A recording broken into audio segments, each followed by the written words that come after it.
Hi, welcome to the Road Trip Television on ITV Winnipeg. I'm Kelly Taylor, and I was supposed to be giving you a review of the Acura ZDX, but Mike took the keys and he ran off and I don't know where he went.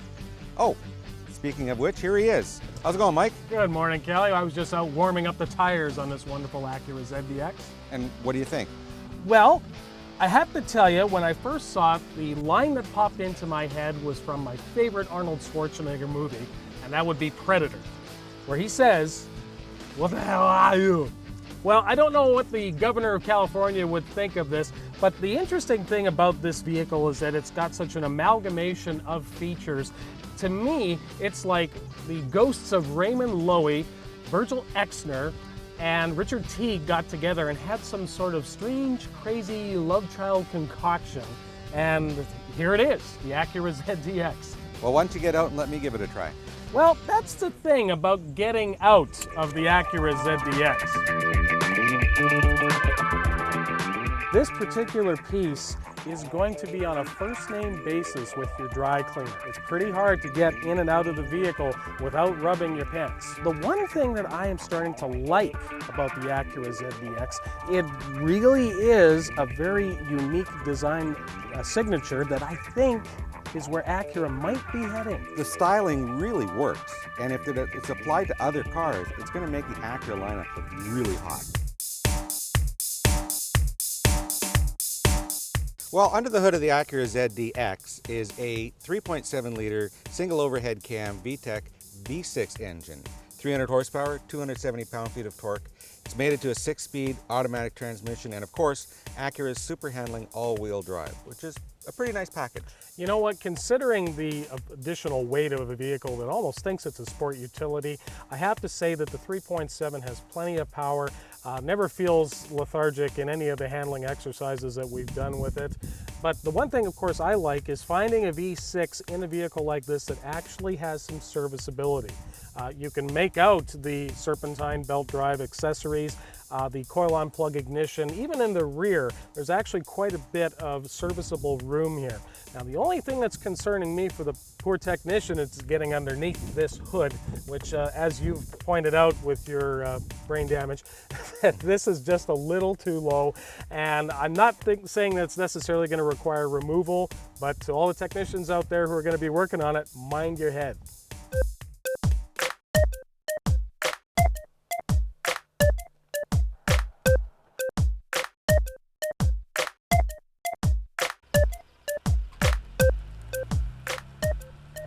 Now, you've noticed the logo for super handling all-wheel drive on the back of the ZDX. And this is actually a pretty neat system because what it does is it not only splits torque front and back like traditional all-wheel drives, it also splits torque side to side on the rear wheels. Because as you know, if you're going around a corner, the outside wheels have to travel farther than the inside wheels. So what they do is they actually apply more power to the outside rear wheels, speed that up a little bit, and help push you around the corner.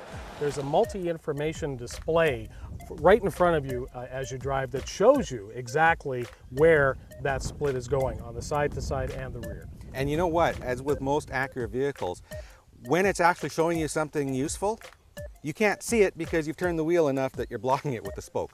I like having the abilities for practically every single function available to me on this 3-spoke wheel, but you know, the thing that's still driving me nuts about Acura is there's too many switches on this wheel, and we really need to start thinking about that for future models. Once you get inside the Acura ZDX, it's actually not too bad. Well, and of course, you didn't bang your head too badly getting into the back seat. Oh.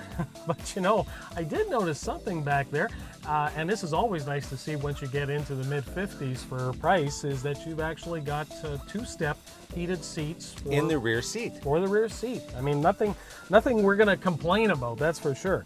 The tunnel itself, I have to admit, in regards to driving, it does not impact in regards to the movement, so you're not going to whack your elbow into it. That's a good thing.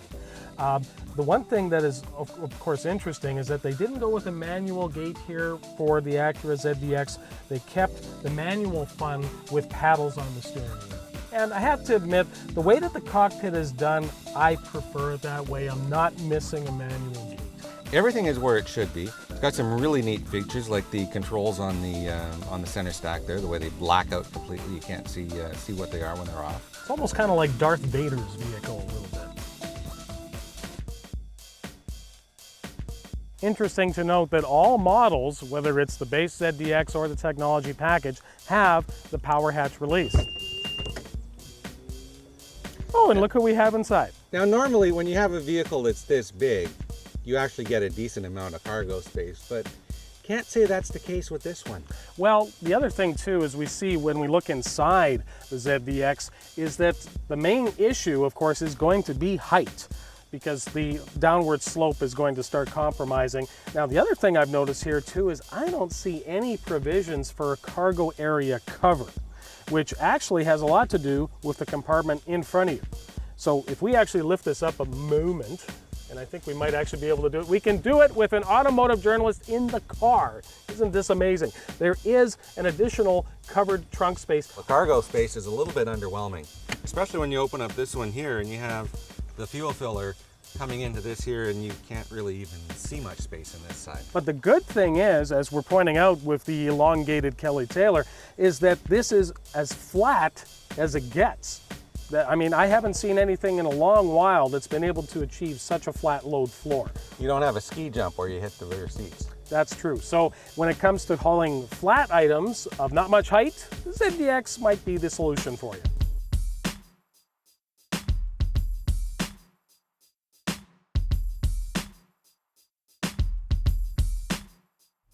Well, that's our take of the Acura ZDX, and Mike, after all that, I still don't quite get where this fits into the marketplace. Well, what I want to ask, which is most important, is how's your head?